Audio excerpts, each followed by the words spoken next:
The corridor was silent, except for the sound of polished boots on marble. Captain James Rothwell had served the royal family for 12 years, but he had never seen Prince William's face like this. Pale, jaw clenched, eyes burning with something between fury and heartbreak. "Your Royal Highness," James said quietly, keeping pace beside him. "Perhaps we should not now, James." William's voice was tight. They had just left the private dining room. What was supposed to be a quiet family dinner had turned into something else entirely. Something that made James's instincts scream danger. It started with Tom Parker Bowles, Camilla's son. He had been speaking louder than usual, his wine glass never empty, his words sharp and calculated. James had stood by the door, as protocol demanded, watching everything. Tom had been talking about modernizing the monarchy, about making changes while there's still time, about how certain traditions need to end with certain generations.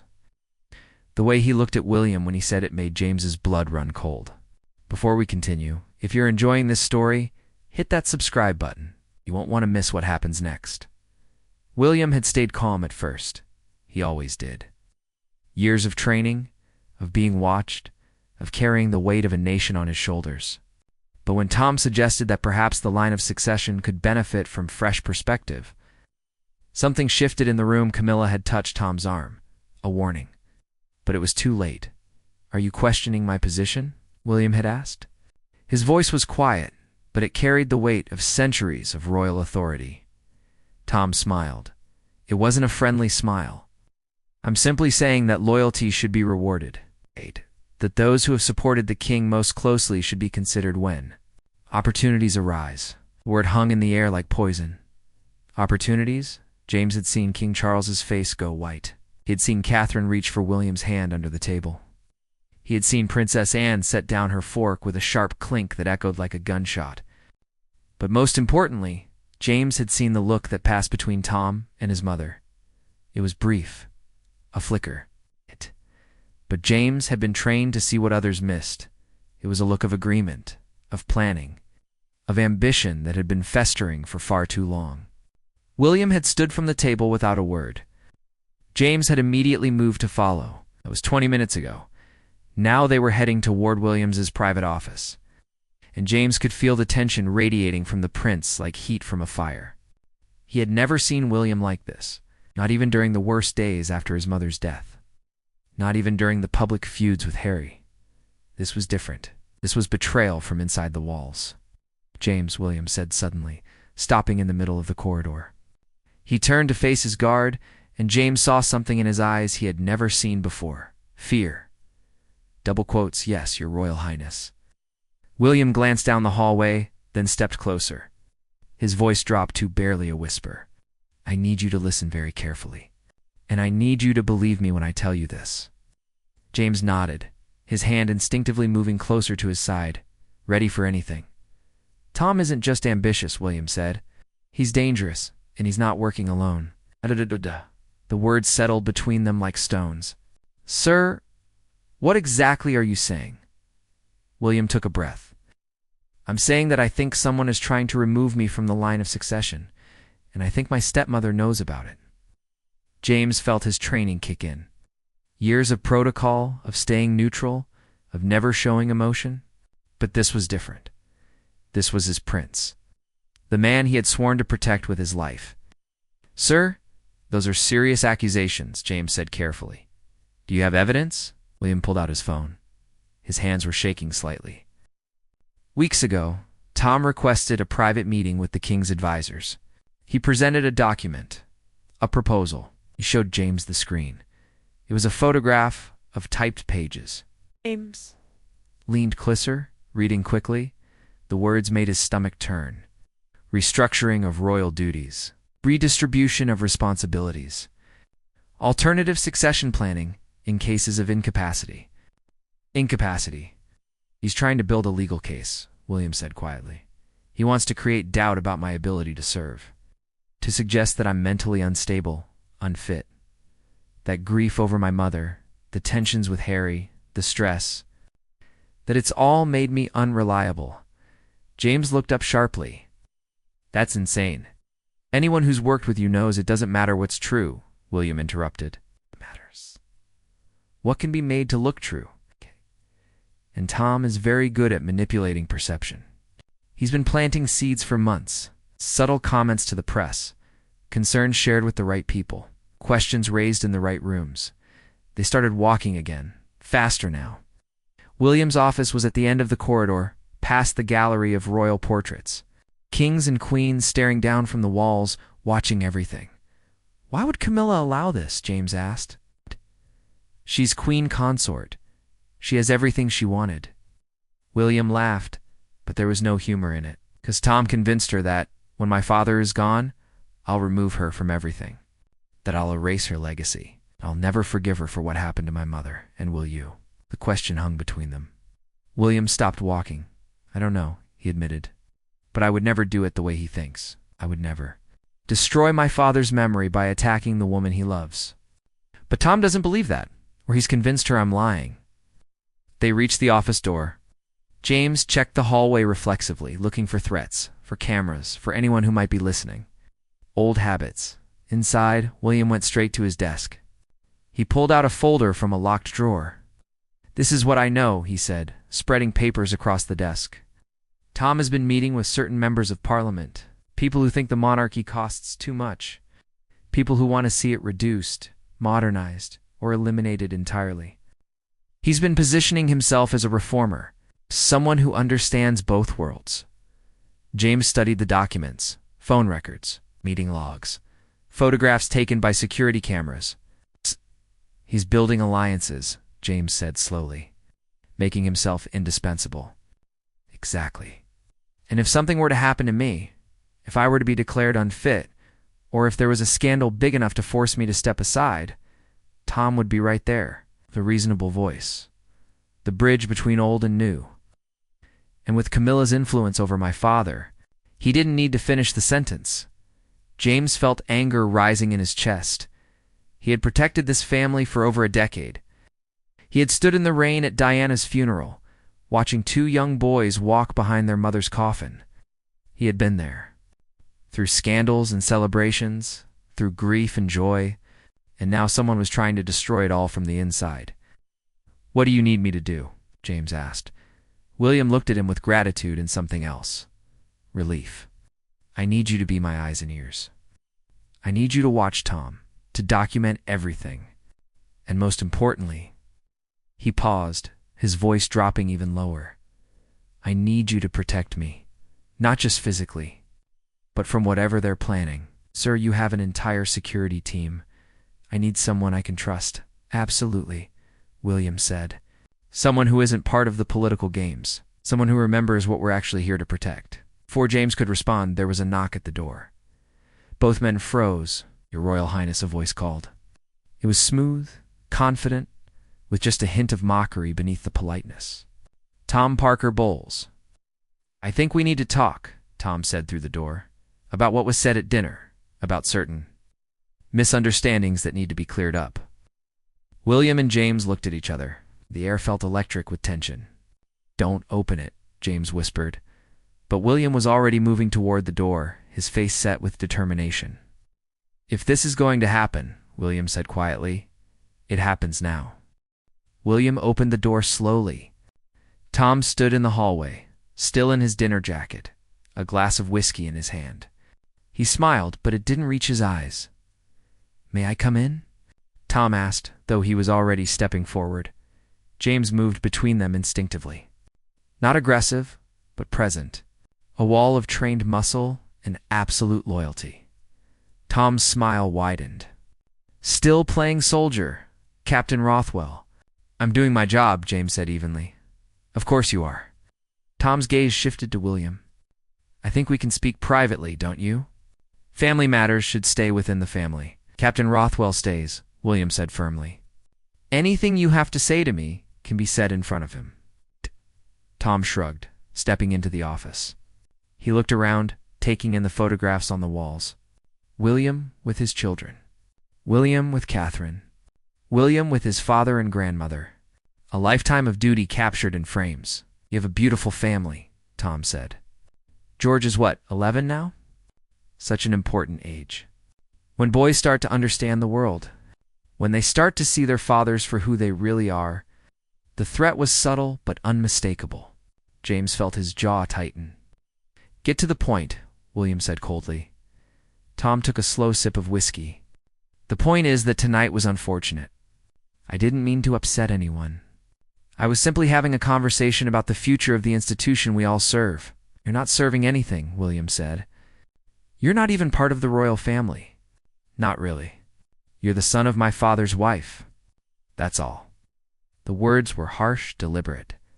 Tom's mask slipped for just a moment, revealing something ugly underneath. Is that what you tell yourself? Tom asked quietly. That I don't belong? That I'm just some outsider who married his way in? My mother has been with your father for nearly 20 years.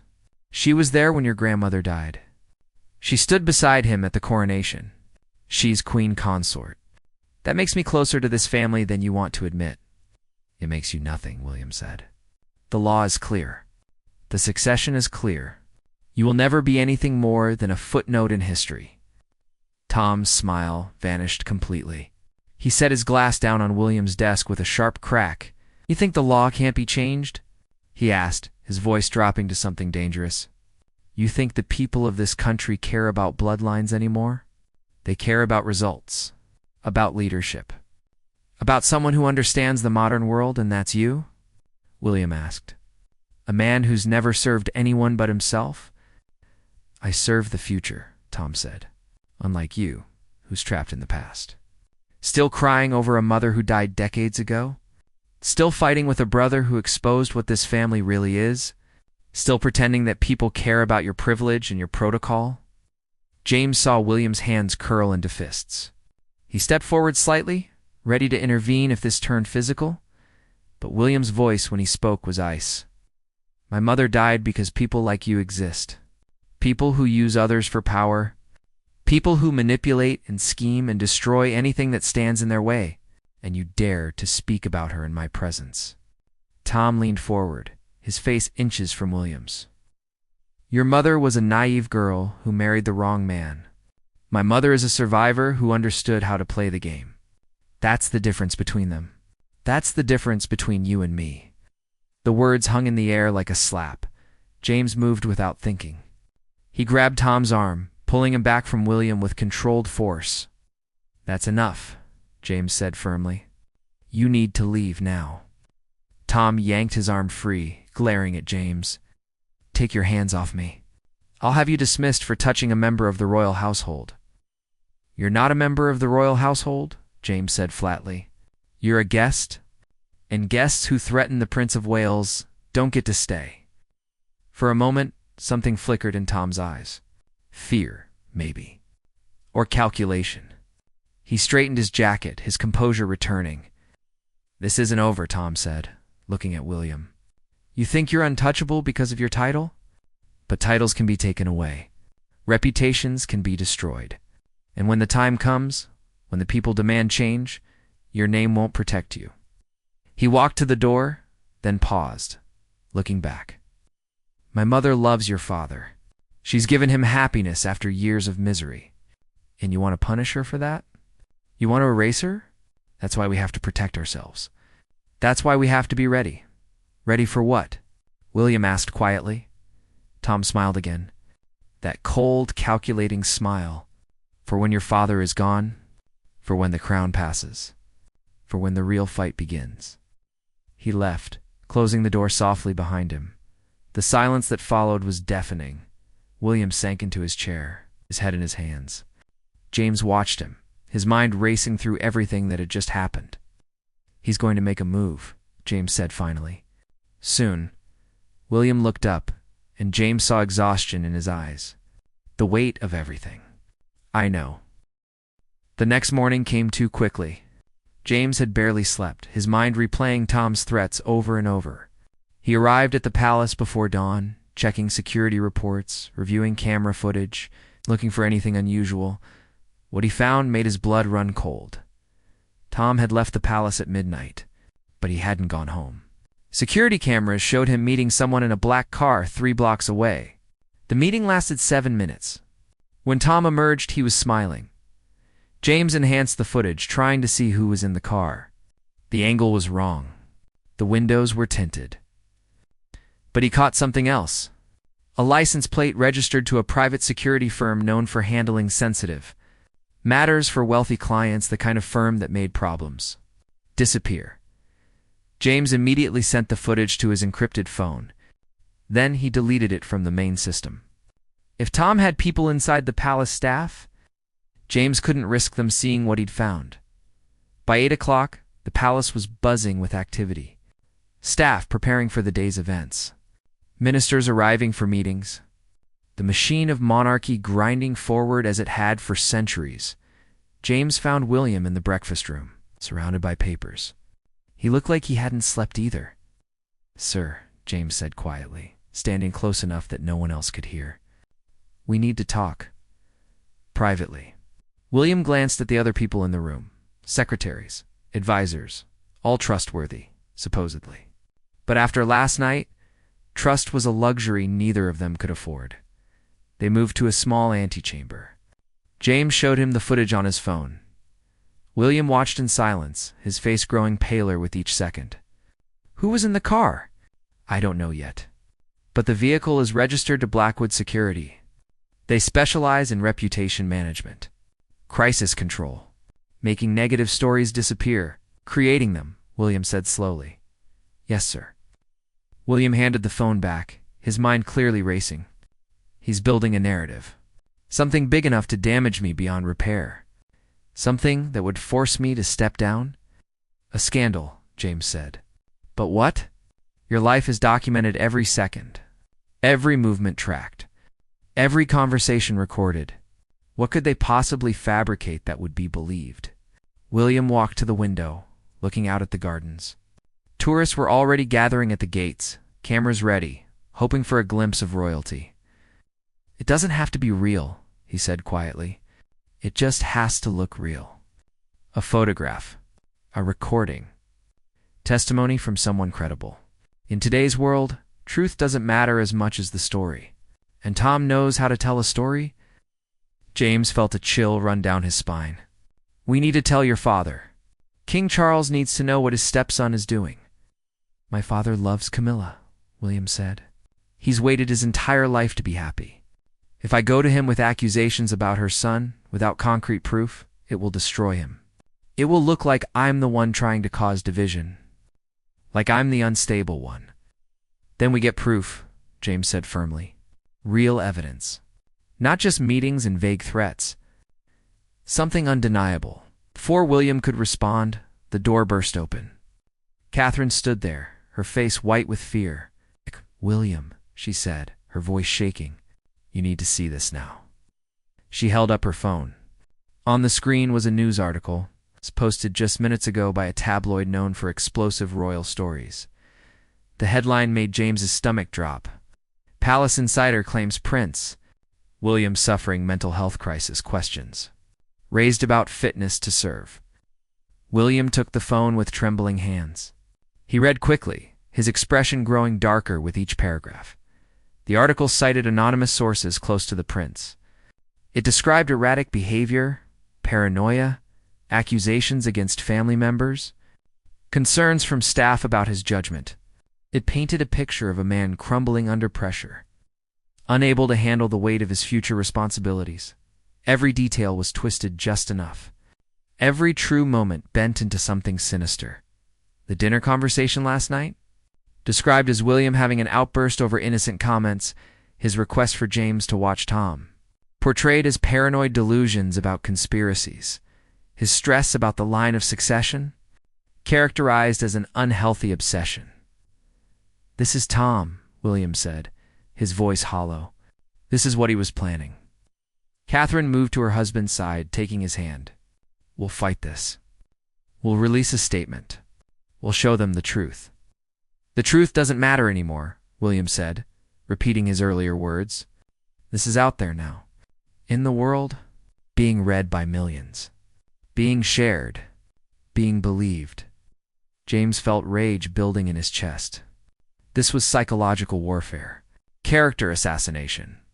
And it was brilliantly executed. "Sir James said carefully with respect, this isn't over.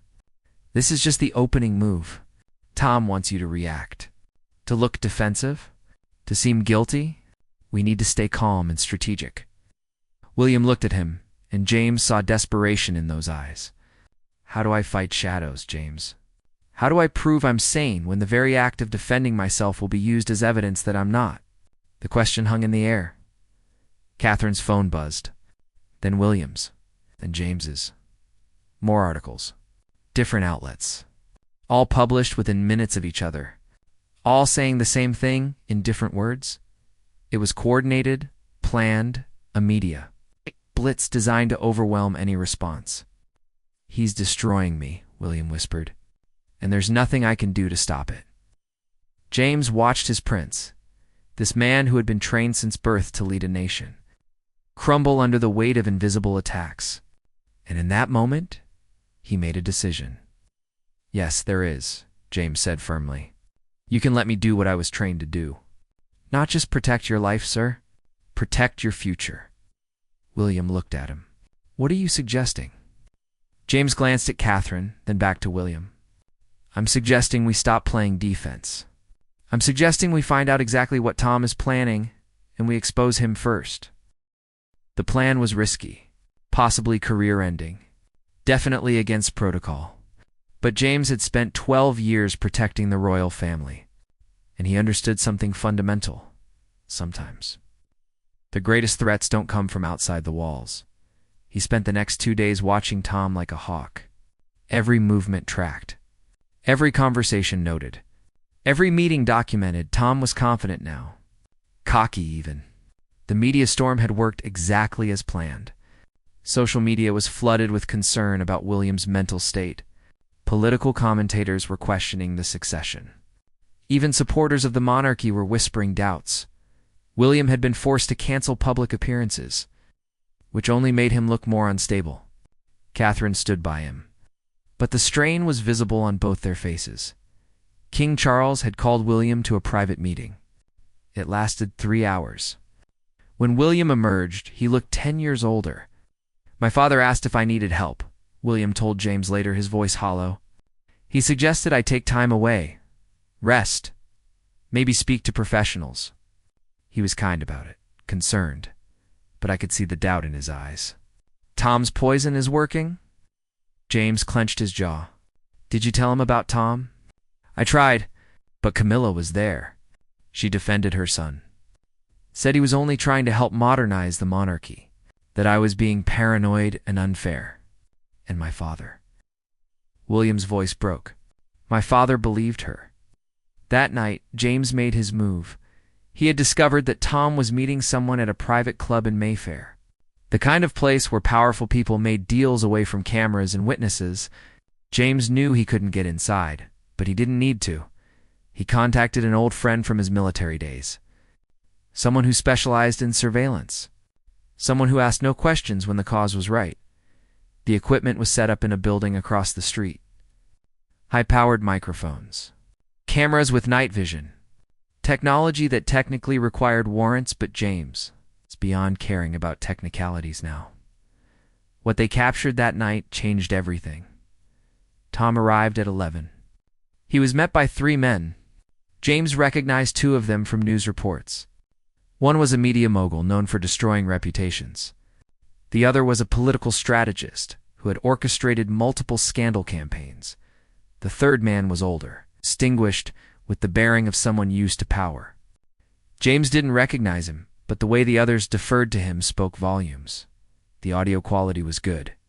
Too good. Tom's voice came through clear. Phase 1 is complete. William is isolated. Even his father doubts him now. The public thinks he's unstable. Palace staff are questioning his judgment. In Phase 2? The older man asked. His accent was refined.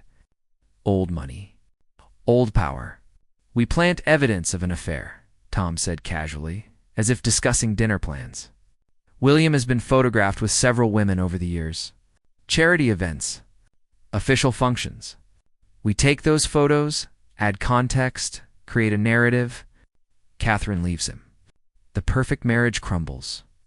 The future king becomes tabloid trash. James felt sick. He looked at his friend, who was recording everything with steady hands. "And if that doesn't work?" the media mogul asked. Tom smiled. James could see it, even from across the street. "Then we go darker." "An incident involving one of his children?" "Nothing serious, but something that shows neglect. Poor judgment. Maybe George gets photographed somewhere he shouldn't be. Maybe Charlotte appears distressed in public. People will say William can't even protect his own family. How can he protect a nation?" "You're talking about using children," the strategist said, sounding uneasy for the first time. "I'm talking about saving the monarchy," Tom corrected.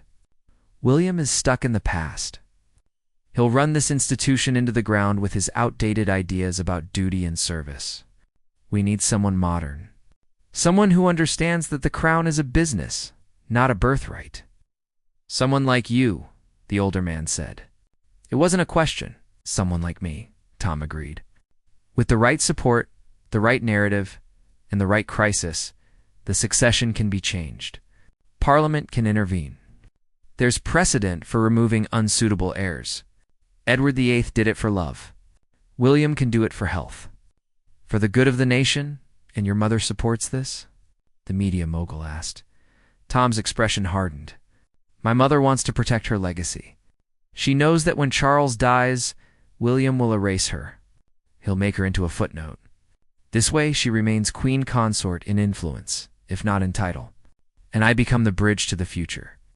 The older man nodded slowly. "The timing needs to be perfect. Too fast, and it looks like a coup. Too slow, and William recovers his reputation." 6 months, Tom said confidently. "In 6 months, William will be so damaged that stepping aside will be his only option. And I'll be ready to step forward. Not as king, of course, but as the architect of the new monarchy, the man who saved the institution by having the courage to make hard choices." They talked for another hour.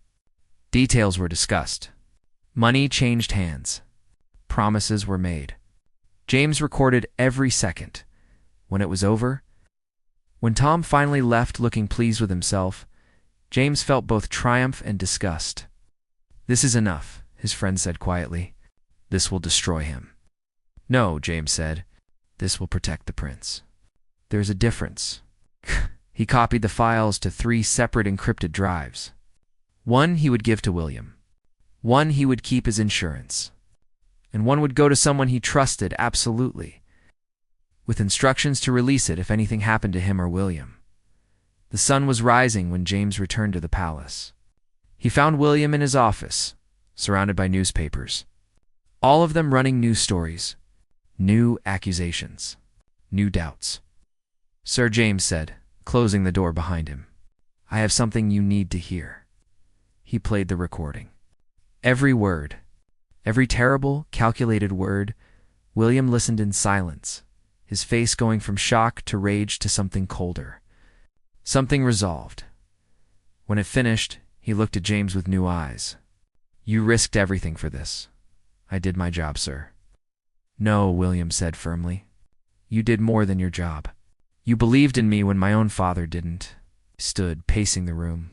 "We take this to my father, now, before Tom can make his next move." James nodded. "And if Queen Camilla tries to stop us?" William's expression was steel. Then she learned that protecting her son means losing everything else. King Charles was in his private study when William and James arrived. Camilla was with him, as William had expected. Her face showed surprise at the intrusion, then concern when she saw William's expression. "William," Charles said, standing from his desk, "this is irregular. I wasn't informed you were coming." "This couldn't wait for protocol," William said. His voice was steady now, backed by truth. "Father, I need you to listen to something. And I need you to listen without interruption." Camilla moved closer to Charles. "Darling, perhaps this isn't the right time." "It's exactly the right time," William said, looking directly at her. "And you need to hear this too." James set up a small speaker on the desk. His hands were steady despite the weight of the moment. Everything hinged on this. The future of the monarchy. The future of William's family. Everything. He pressed play. Tom's voice filled the room. Clear, confident, damning. Phase 1 is complete. William is isolated. Even his father doubts him now. Charles's face went pale. He sank back into his chair as if his legs couldn't hold him anymore. Camilla stood frozen, her hand over her mouth. We plant evidence of an affair. Catherine leaves him. The future king becomes tabloid trash. Charles looked at William, horror in his eyes. When was this recorded? 2 nights ago, William said quietly, while the media was destroying my reputation on his orders. The recording continued. The part about using the children made Camilla gasp. The part about changing the succession made Charles close his eyes in pain. My mother wants to protect her legacy. William will erase her. Camilla's face crumbled. She looked at Charles, then at William. I didn't know. You have to believe me. I didn't know about any of this, didn't you? William asked, his voice hard. You defended him. You told my father I was paranoid. You stood by while your son destroyed me, I thought. Camilla's voice broke. I thought he was trying to help. He told me you blamed me for everything. For your mother? For Harry leaving? He said you wanted to remove me from all royal functions. That you were planning to erase me from history? You believed him without asking me, William said. Without giving me the benefit of the doubt, you chose your son over the truth. Charles stood, his hands shaking. That's enough. Both of you. He looked at James. Captain Rothwell, how did you obtain this recording? James met the king's eyes steadily. I did what was necessary to protect the Prince of Wales, Your Majesty. If that means I've broken rules, then I accept the consequences. Charles studied him for a long moment. Then something shifted in his expression. You did what any loyal servant should do. You protected the crown. He turned to Camilla. And William saw pain in his father's face that reminded him of how Charles had looked at his mother's funeral. Did you know about any of this? The truth, Camilla? I knew Tom was ambitious, Camilla said, tears streaming down her face. I knew he wanted to be more involved in royal affairs. But this, she gestured at the speaker, plotting to destroy William, using children, creating scandals? I swear to you, Charles, I didn't know it had gone this far, but you enabled it, William said coldly. You gave him access. You defended his behavior. You planted doubts about me in my father's mind, because I was scared. Camilla's voice rose. Scared that everything I've built would be taken away? Scared that when Charles is gone, I'll be forgotten. Tom played on those fears. He manipulated me. That doesn't excuse what you did, William said. You're queen consort. You have responsibilities, and you failed them. Charles raised his hand. William, I understand your anger, but this is my wife. We will handle this as a family. Then handle it, William said, because Tom is still out there, still planning, still dangerous. And if you don't stop him now, he will destroy everything you've worked to build. Charles looked at James. You have copies of this recording? Yes, Your Majesty. Securely stored? Good. We'll need them. Charles moved to his desk, picking up his phone. I'm calling security. Tom Parker Bowles is to be removed from all palace grounds immediately. All access revoked. All privileges ended. Camilla made a sound of protest. Charles, no, Charles said firmly. Your son plotted against my heir, against my grandson and granddaughter, against everything this family represents. There will be consequences. He made the call. His voice was ice. The king, not the husband. When he finished, he looked at William. I owe you an apology. I doubted you when I should have trusted you. I let my love for Camilla blind me to what was happening under my own roof. I don't need an apology, William said. I need assurance that this won't happen again, that the succession is secure, that my children are safe. You have it, Charles said. All of it. He moved to his son, placing a hand on his shoulder. It was the most affection William had seen from his father in years. You will be king. That has never been in question. Not truly. And I'm sorry you had to fight so hard to make me remember that. William felt something break inside him. The tension of the past weeks, the fear, the doubt. It all crashed over him at once. I was so scared, he admitted quietly. Scared that I was losing my mind. That everything Tom said was true. It wasn't, Charles said firmly. You are strong. You are capable.